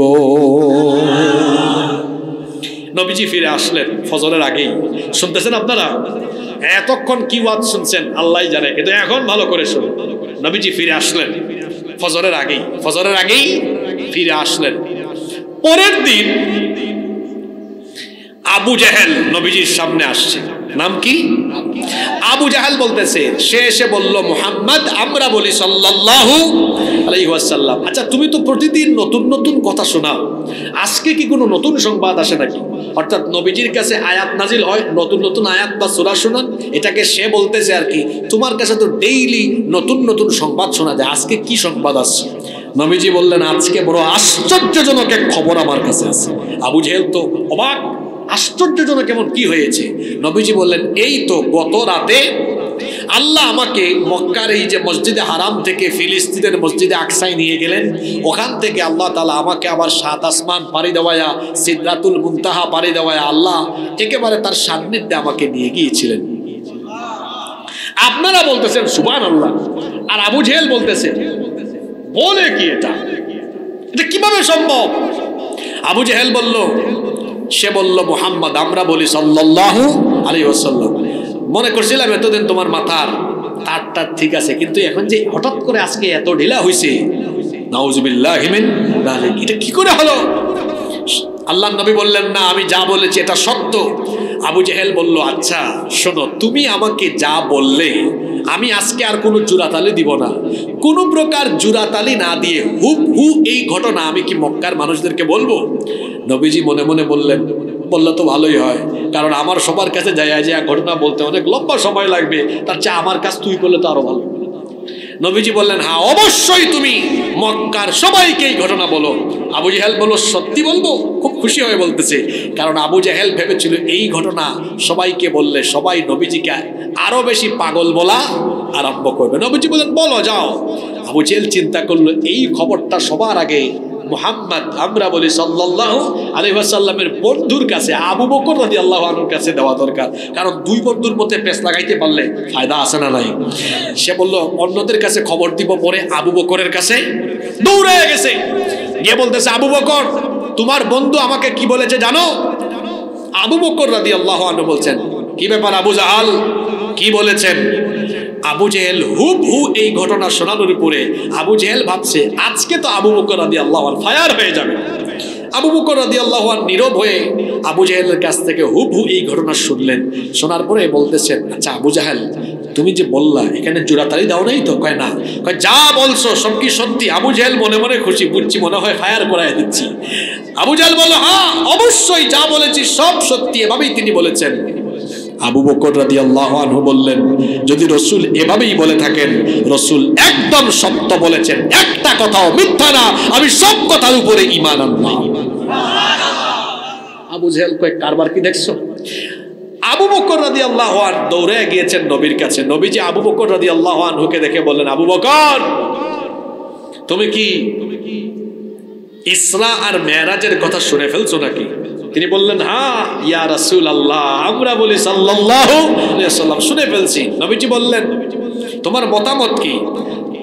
তিনি বললেন, আমি এখানে কোনো সন্দেহ করে আসি নাই, আমি এসেছি আপনাকে জানায় দিতে, আপনি যে গিয়েছেন আল্লাহ আপনাকে নিয়েছেন, এটা সত্য, আমি ঈমান আনলাম, সম্পূর্ণটা আমি বিশ্বাস করলাম। নবীজি বললেন, আবু বকর, তুমি তো শুধু আবু বকর নও, তুমি আজকে থেকে আবু বকর as-সিদ্দিক। সুবহানাল্লাহ। তিনি ঈমান আনলেন। আবু জাহাল ওইদিকে মক্কার মানুষদেরকে ডেকে নিয়ে রাসূলের কাছে আসছে। শুনতেছেন সবাই? আবু জাহাল সবাইকে শোনাইছে। মক্কার মানুষ কাফিররা এসে বলতেছে, তারা বলল, মুহাম্মদ, আমরা বলি সাল্লাল্লাহু। আশ্চর্য কথা, তুমি কি বলতেছো এসব? তুমি নাকি গত রাতে মক্কার মসজিদে হারাম থেকে ফিলিস্তিনের বাইতুল মুকাদ্দাস, আবার এতটুকু বলো নাই, বলতেছো সেখান থেকে 7 আসমান পাড়ি দিয়া তুমি নাকি সিদরাতুল মুনতাহা পাড়ি দিয়ে আল্লাহর কাছে চলে গেলে। এটা কি করে সম্ভব? কি পাগলামি কথাবার্তা বলো। তুমি কি জানো, আমাদের মক্কার বড় বড় ব্যবসায়ী কাফেলা নিয়ে যখন মক্কা থেকে ফিলিস্তিনে যায়, তারা দ্রুতগামী ঘোড়ায় চড়ে গেলেও তাদের যাইতে লাগে 1 মাস, আসতে লাগে 1 মাস, তো 2 মাসের পথ তুমি গত রাতে পাড়ি দিলা কেমনে, আবার গেছো, বলতেছো চলেও আসছো, শুধু ফিলিস্তিনে না, ওখান থেকে আবার তুমি ঊর্ধ্বলোকেও গমন করেছো, এমন কথা তুমি কিভাবে বলো? তিনি বললেন, হ্যাঁ অবশ্যই আমি গিয়েছি, আমাকে নিয়েছেন কে? তারা বলল, ঠিক আছে, আমাদের কিছু বড় বড় ব্যবসায়ী আছেন যারা প্রতিনিয়ত ওই ফিলিস্তিনে যান, মসজিদে আকসায় তারা গিয়েছেন, দেখি তারা তোমাকে কিছু প্রশ্ন করবেন। তারা বললেন, আচ্ছা মুহাম্মদ, আমরা বলি সাল্লাল্লাহু আলাইহি ওয়াসাল্লাম, বলো তো দেখি বাইতুল মুকাদ্দাসের দরজা কয়টা, জানালা কয়টা? বলেন তো, নবীজি কি মেরাজের রাতে বাইতুল মুকাদ্দাসের দরজা জানালা গুনতে গিয়েছেন, না আল্লাহর নিদর্শন দেখতে গিয়েছেন? কিছু মুসল্লি আছে কিন্তু দেখবেন আমাদের সমাজে মসজিদে গিয়ে ফ্যান গুনে, দুই দুস্থ একবার ঢুকছে এক মসজিদে, বের হয়ে একটা আর একটা কয়, দুস্থ দেখছো মসজিদটা কত বড়, এই মসজিদে এত ফ্যান 103টা, কয় তুই গুনলি কেমনে? কয় হুজুর হুজুরের কাম করছে, আমার কাম আমি করছি। এত লম্বা কেরাত পড়ছে, আমি কি করব, ভাবলাম একটু ফ্যান গুনি। এরকম আছে না নাই? এখন নবীজি কি দরজা জানালা গুনতে গিয়েছেন, না আল্লাহর নিদর্শন দেখতে গিয়েছেন? কাফিররা বলতেছে, বলো দরজা জানালা কয়টা? নবীজি চুপচাপ।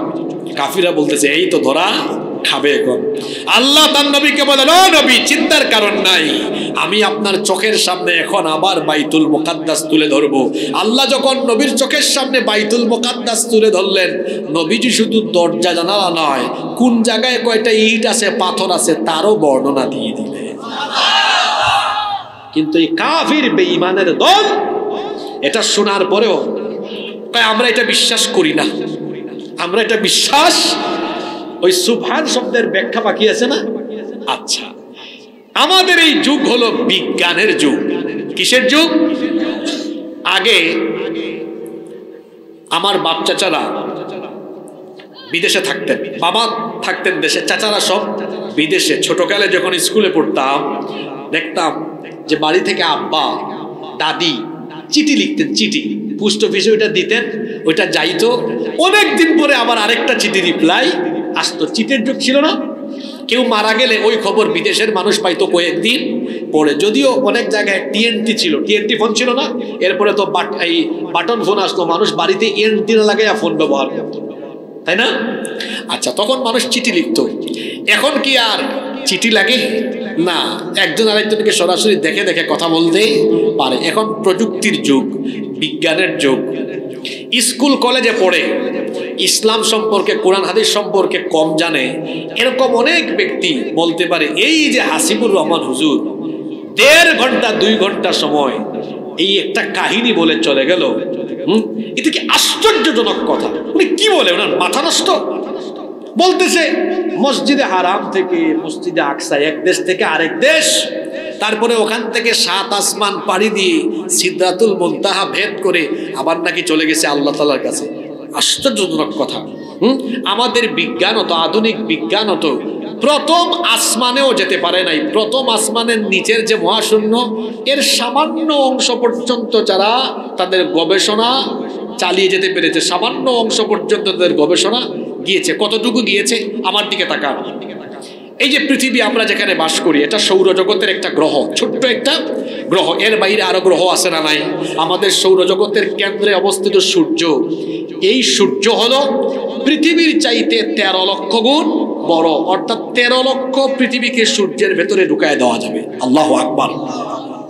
সূর্য, এটা টেম্পারেচার কত, তাপমাত্রা 1,40,00,000 সেন্টিগ্রেড।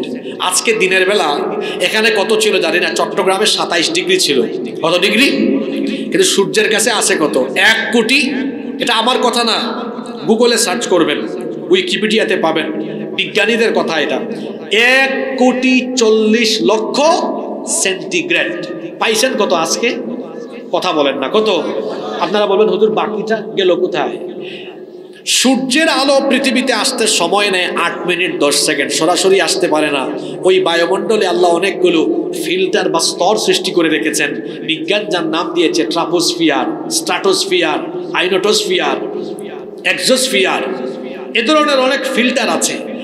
সূর্যের আলো এসে ওখানে বাধা খায়, সূর্যের আলো ওখানে বাধা খেয়ে ওখানে আলোটা ফিল্টারিং হয়ে হয়ে হয়ে হয়ে হয়ে হয়ে যতটুকু আলো পৃথিবীতে আসলে মানুষ, জীবজন্তু, গাছপালা থাকবে, ততটুকু আলো আল্লাহ দয়া করে পাঠান। সুবহানাল্লাহ।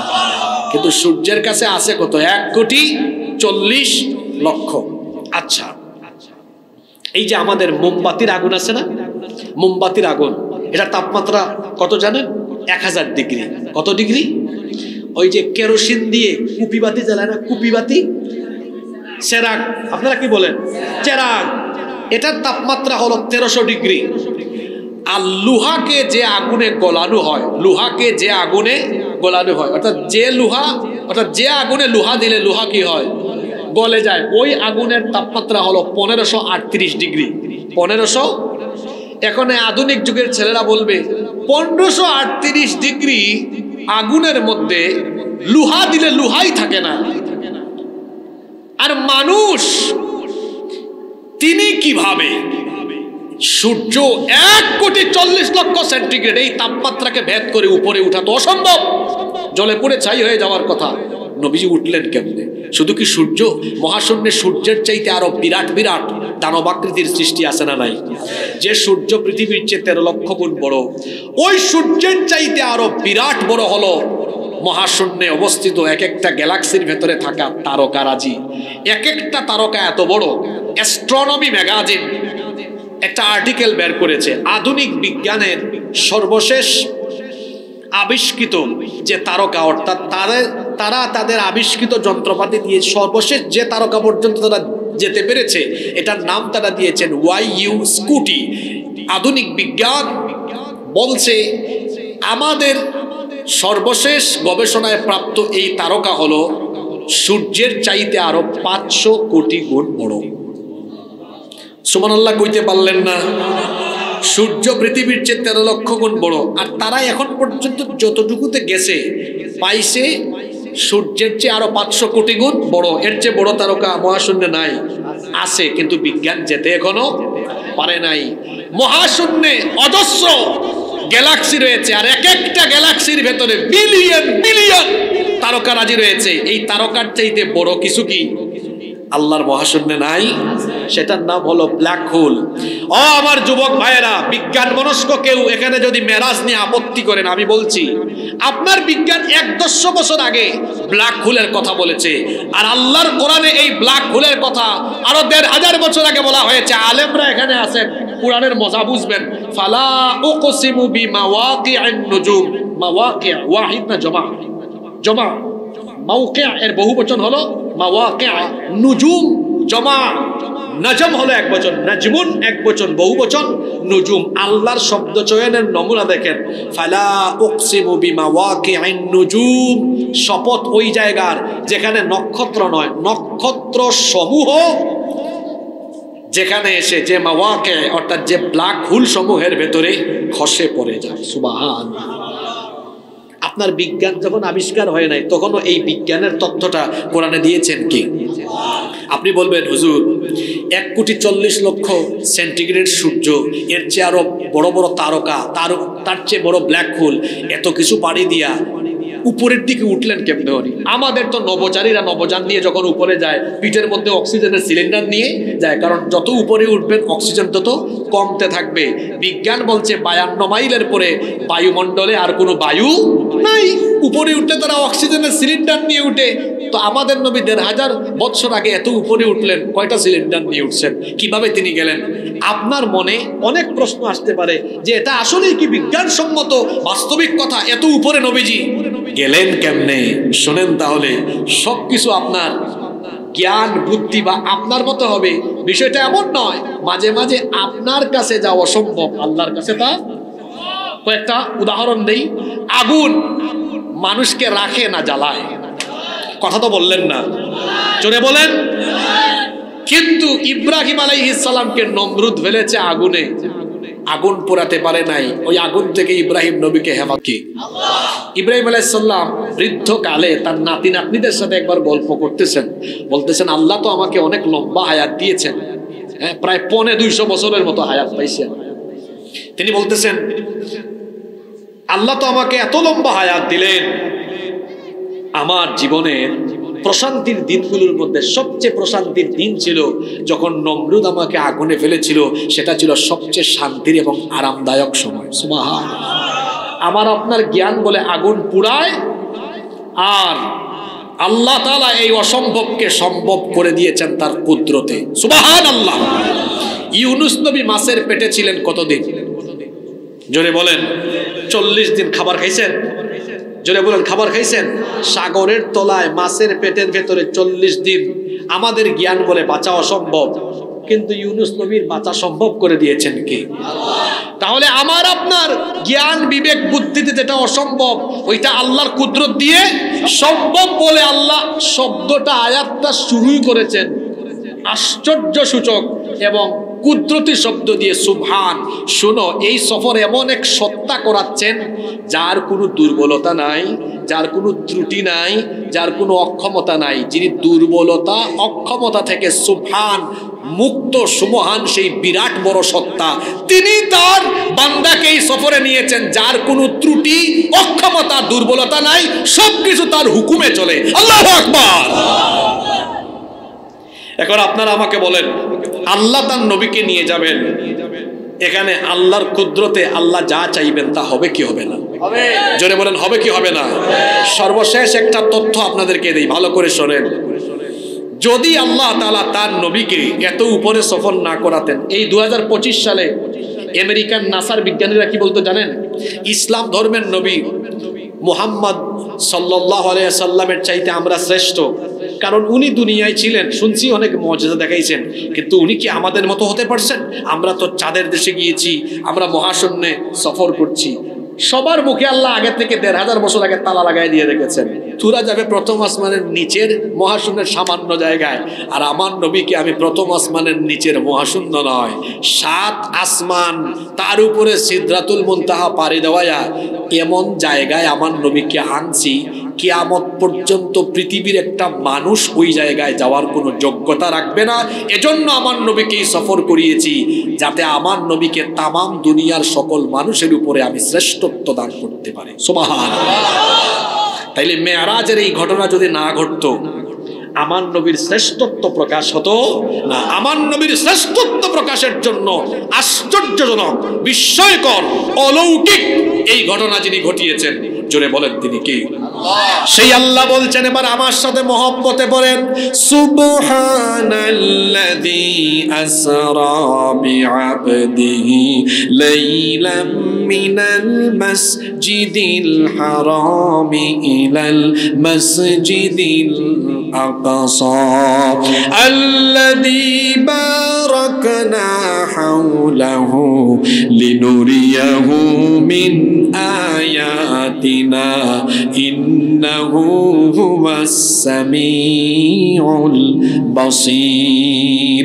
সুবহান সেই সত্তা যিনি তার বান্দাকে রাতের বেলা ভ্রমণ করিয়েছেন মসজিদে হারাম থেকে মসজিদে আকসা পর্যন্ত।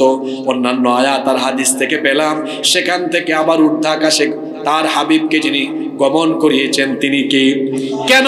লিনুরিয়াহু মিন আয়াতিনা, যাতে আল্লাহর নিদর্শনগুলো তার হাবিবকে তিনি দেখাতে পারেন। এই যে মেরাজের এই ঘটনার মধ্যে আমাদের জন্য বহু শিক্ষা আছে না নাই? এবার কয়েকটা শিক্ষা দিয়ে আমরা বাড়ি যাব। কষ্ট হচ্ছে আপনাদের? 1 নম্বর শিক্ষা, এই সফর শুরু হয়েছে কোথায়, শেষ হয়েছে কোথায় বলতে হবে। এই বুঝি ওয়াজ শুনছেন? শুরু হয়েছে কোন জায়গা থেকে? এই ওয়াজ শুনছেন না, একটা মানুষও পারে না বলতে।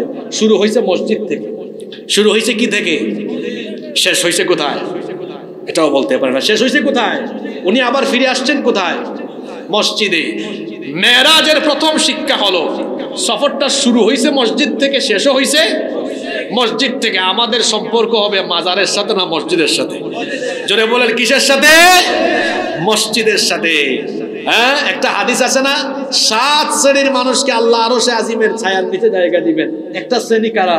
রাজুলুন কলবুহু মুআল্লাকুন ফিল মাসাজিদ, যাদের অন্তর মসজিদের সাথে ঝুলে থাকে, মসজিদের সাথে যাদের অন্তরের সম্পর্ক থাকে, কিয়ামতের দিন আরশে আজিমের ছায়ার নিচে তাদেরকে জায়গা দিবেন কি? তাহলে আমাদের সম্পর্ক হবে কিসের সাথে? মেরাজের 1 নম্বর শিক্ষা। সফরটা শুরু হয়েছিল কোথা থেকে? সবাই পুরুষ মানুষের মতো বলেন, মহিলারাও লজ্জা পাচ্ছে আওয়াজ দেখে। সফরটা শুরু হয়েছিল কোথা থেকে, শেষ হয়েছে। তাহলে আমাদের সম্পর্ক হবে কিসের সাথে? আজান হলে আরো জোরে মসজিদে, আজান হলে আরো জোরে, আরো জোরে। এক নম্বর শিক্ষা। দুই, মেরাজের 2 নম্বর শিক্ষা হলো মক্কা মদিনার পরে আরেকটা মসজিদের প্রতি আমাদের আবেগ থাকবে। সেই মসজিদের নাম হলো মসজিদে আকসা। কারণ এটা হলো আমাদের 3য় পবিত্রতম মসজিদ। আর সেই মসজিদ আমাদের দখলে না ইহুদিদের দখলে? ইহুদিদের দখল থেকে এই মসজিদকে পুনরুদ্ধার করে আবারও এই মসজিদের মধ্যে মুসলমানরা নামাজ আদায় করবে ইনশাআল্লাহ। মেরাজ থেকে এই শিক্ষা নিলাম আমরা, এই মসজিদ আমরা পুনরুদ্ধার করার জন্য ঐক্যবদ্ধ হব ইনশাআল্লাহ। কারণ এটা এমন এক মসজিদ, এটা মেরাজের যাত্রা বিরতির মসজিদ। সুবহানাল্লাহ। 2 নম্বর পয়েন্ট মনে রাখবেন, এই মসজিদ হলো মেরাজের যাত্রা বিরতির মসজিদ। 3 নম্বর শিক্ষা হলো মেরাজে আল্লাহ হাদিয়া দিয়েছেন একটা ইবাদত। সেই ইবাদতের নাম কি? পৃথিবীর সব ইবাদত দেওয়া হয়েছে জমিনে, একটা ইবাদত দেওয়া হয়েছে উপরে। এই ইবাদতের নাম কি? এই নামাজ ছাড়বো না, আদায় করব। হাদিস শরীফে এসেছে, কোন মানুষ যখন আল্লাহকে সাজদা দেয়, ইবলিস এটা দেখে, এটা দেখে ইবলিস কাঁদে। তাহলে আমরা নামাজে গেলে ইবলিস কাঁদে, আর না গেলে অবাজি। কথা বলবেন না? আমরা নামাজে গেলে ইবলিস কাঁদে, না গেলে। ওকে, এবার বলেন, আপনারা নামাজের টাইমে ডেইলি 5 বার ইবলিসকে হাসাবেন না কাঁদাবেন? যারা কথা বললো না তারা কি ইবলিসের কাছ থেকে খেলাফত নিয়েছে নাকি? তো বলেন, নামাজের টাইমে 5 বার আজান হলেই ইবলিসকে হাসাবো না কাঁদাবো? কাদাইতে হলে নামাজ ছাড়বেন না আজকে থেকে ধরবেন? লজ্জা করে না? শরম লাগে না? বেহায়া, বেশরম। 5 ওয়াক্ত শয়তানের গোলামি করে শয়তানকে হাসায়। শয়তান কি আপনার মগজে পেশাব করে দিয়ে আপনার মগজকে নাপাক করে দিয়েছে নাকি? যে ব্যক্তি 5 ওয়াক্ত নামাজ ছাড়ে সে দৈনিক 5 বার শয়তানের গোলামি করে শয়তানকে খুশি করে, আর যে নামাজে যায় সে আল্লাহকে খুশি করে। আমরা খুশি করব আল্লাহকে না শয়তানকে? আরো জোরে বলেন, কাকে? আর আমরা মরার আগ পর্যন্ত 1 ওয়াক্ত নামাজ কাজা করব না। কারা কারা রাজি আছেন আল্লাহকে হাত তুলে দেখেন।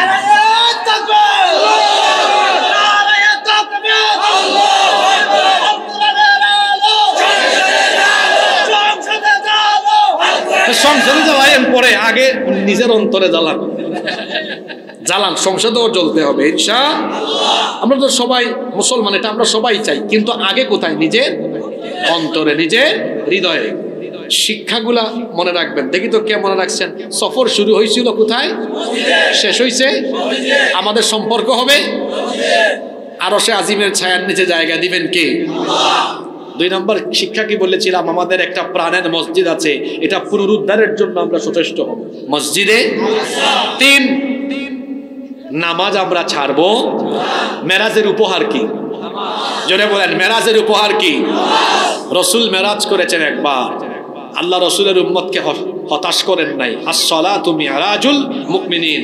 আমরা যেন 5 বার মেরাজ, অর্থাৎ মেরাজে তো কি আল্লাহর নবী আল্লাহর সাথে কি বলেছেন?